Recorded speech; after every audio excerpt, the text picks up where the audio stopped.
Hello guys, അപ്പം നമുക്ക് ഇനി അങ്ങോട്ടേക്ക് അത്യാവശ്യം ചൂടൊക്കെ വരാൻ പോകുന്നു. നമ്മളെ സ്കിന്നിന് നന്നായിട്ട് കെയർ ചെയ്തിട്ടില്ലെങ്കിൽ നല്ല 8ൻ്റെ പണി കിട്ടും. അപ്പം ഞാൻ 3 സൺസ്ക്രീൻ നിങ്ങൾക്ക് പരിചയപ്പെടുത്തി തരാം.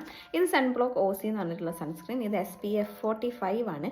ഓയിൽ കൺട്രോളാണ്. സൺസ്ക്രീൻ മാറ്റ് ജെല്ലാണ്. ഇത് ഓയിലി സ്കിന്നുകാർക്ക്, സെൻസിറ്റീവ് സ്കിന്നുകാർക്ക് പറ്റിയ ഒരു സൺസ്ക്രീൻ ആട്ടോ.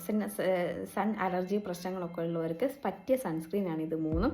ഇനി അടുത്താണ് സൺ ഹാലി ഗോൾഡ് എന്ന് പറഞ്ഞിട്ടുള്ളത്. ഇതും ഹൈഡ്രേറ്റിംഗ് സൺസ്ക്രീനാണ്. SPF 50 ആണ്. PA+++ ബോർഡ് സ്പെക്ട്രം ആണ്. ഇതും അടിപൊളി സൺസ്ക്രീനാണ്. ഇതും ജെൽ ടൈപ്പ് സൺസ്ക്രീനാണ് കേട്ടോ. അടുത്തതാണ് ഫോട്ടോ സ്റ്റേബിൾ ഗോൾഡ് എന്ന് പറഞ്ഞിട്ടുള്ള സൺസ്ക്രീൻ. ഇതും SPF 55 ആണ്.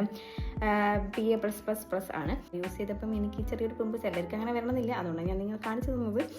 അപ്പം ഇതും നല്ല സൺസ്ക്രീനാണ്. SPF 55 ആണ്. PA+++ 12 hours ആക്ഷനാണ്. 12 hours ഉണ്ടെങ്കിൽ നിങ്ങൾ 6 hours കഴിയുമ്പോൾ നിങ്ങൾ എന്തായാലും റീഅപ്ലൈ ചെയ്യാൻ ശ്രമിക്കാം കേട്ടോ. Okay, bye bye.